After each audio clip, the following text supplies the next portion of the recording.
one really advantageous thing for this particular movement here would be to actually start addressing local co-ops.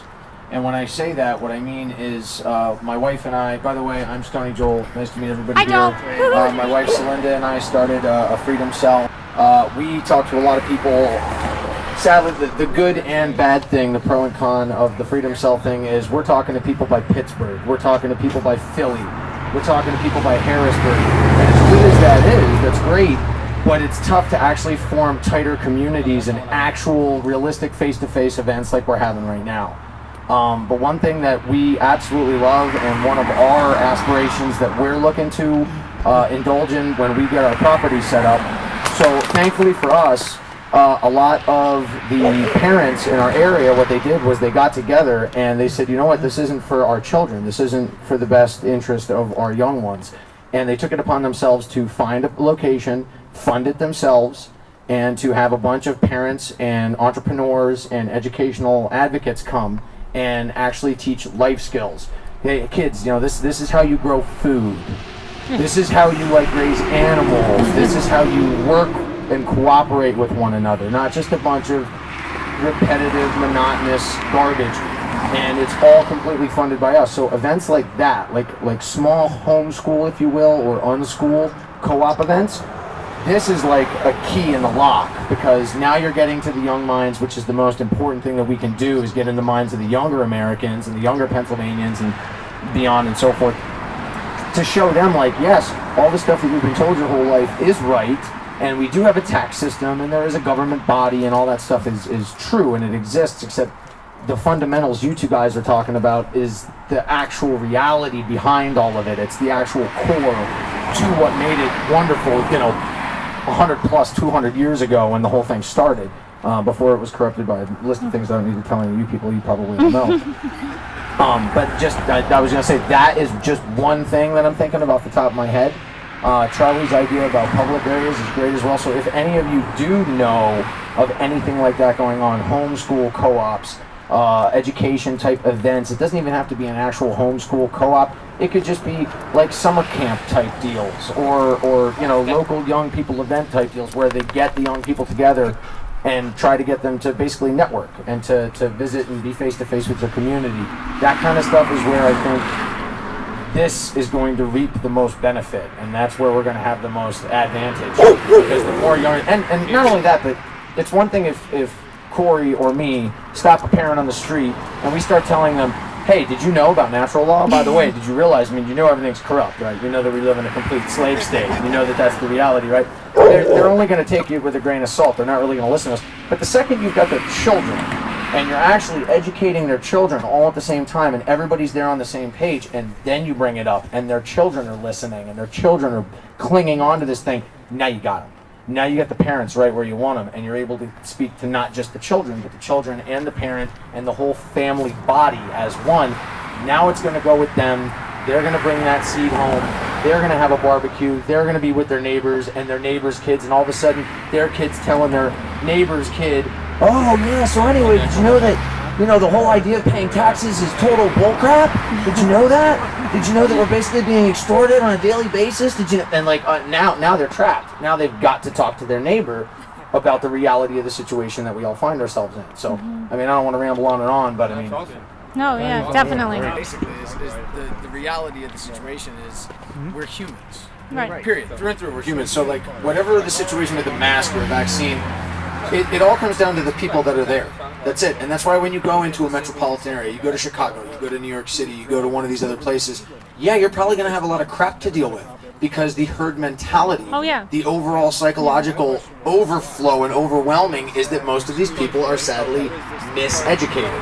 I don't like the word uneducated. They're miseducated, and they believe false beliefs from a ton of propaganda they've been spoon-fed their whole life. Now, we are blessed to live in this beautiful area of Northeast Pennsylvania because we are surrounded by a lot of really great people, and no matter what boogeyman stories you're going to hear on the news or the TV or all the other crap you people probably don't even watch or read, which is awesome because you're all but the bottom line is you get into a place like this and it's all just part of the simulation. It's all part of the simulation that they're weaving for the people that actually make that their reality. If you make that your reality, then chances are it's like the law of attraction. You're going to have to deal with a mask BS sometime, or a vaccine question or something, if you are living in that fear paradigm. If you're living in that reality, you're making it your reality.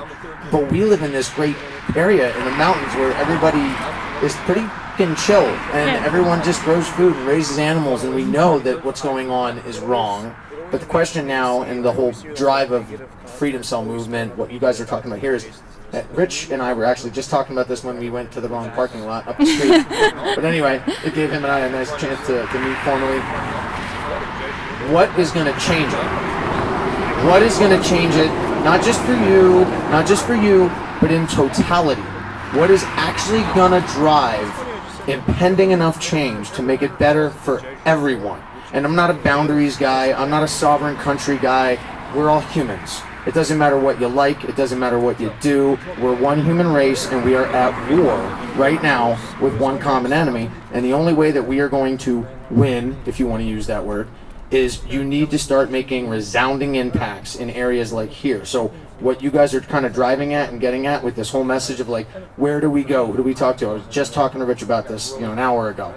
I said, in my personal opinion is, if Cory does it, and Rich does it, and I do it, and Jeff does it, and everybody here does it, and we're all learning, and we're all applying it to our own personal lives, that's a great thing, and that's wonderful, and that's good for us.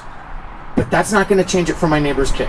Right. And that's not going to change it for, my neighbor across the street's kid, or my niece, or my nephew. Like, that's not going to change it for them. What's going to change it for them is you need to get this vibe, this message right here to the people with power. And when I say people with power, I'm not talking about politicians. I'm not talking about actors and puppets, and I'm talking about actual people that own land and businesses and assets, wealthy Americans who are sick of it. And again, you can't pull these people, even if they know this is all crap, they know it's all BS, they know that this whole thing is a big lie and a scam. You still can't sit that person down and explain to them that, hey man, do you really want to make change? Do you really want to better the world and your community and your family? Well, guess what? Everything you know that you think is reality, you have to totally suck yourself right out of it. You got to unplug from everything that made you wealthy, that made you popular, that made you powerful, that gave you everything you have in life. You can't get that message across to these people. But if we can start taking the common law, the freedom law school rhetoric, the natural laws, and start showing them how they can actually legally and primally apply this to their life, you're not running from the government boogeyman. You don't need to worry about losing your business and losing your land. How about this for an idea? Are you extremely wealthy? Like, I personally work for some of the people that own a ton of stuff over in the Tunkhannock area. I've tried, trust me, multiple times to try and have these conversations with them, and it's literally like speaking Swahili to them, because they cannot accept the fact that they've got to stop what they're doing and stop their businesses and stuff. It's not even about the comfort, it's everything they have they've got through this system. So unplugging from the system is unheard of. It's just not a reality to them. But instead, if you can drive home a message like you guys are saying and say, hey, how about the fact that you don't have to pay the taxes? Right. How about you, like all the hundreds of thousands or millions of dollars that you're being extorted, all that tax money you're paying, what are you getting out of it? What are your kids actually getting out of all that tax money? And they're all, now you're talking their language. You have to talk their language, which sadly is the slave pieces of paper in everybody's pocket. But once you start talking in that language, they're like, no, you're right. I shouldn't really be paying all that tax money. Or should, boom, now reel them in. Now you got the bite in the lip. And you can start talking like, well, how about all the properties that you're paying all this tax on? How about all of these subsidies and all of these extra insurance policies that you need to pay? And all they're hearing is about how they're literally not liable to pay all of this stuff and be extorted out of all their own wealth that they've worked for hard and the business that they're good. That's where we got to get them. So I love the message that you're saying about what you guys are talking about. Not just, going to schools, going to farmers markets is great, but that's just the beginning. And like you were saying, to go further than that, you got to start reaching the right people who have pull, who have a lot of assets and have a lot of connections. Because once those people start making the changes, you're going to see communities and neighborhoods and whole corporations just start falling away. And once that happens, holy crap, the actual idea of true victory is like within grasp.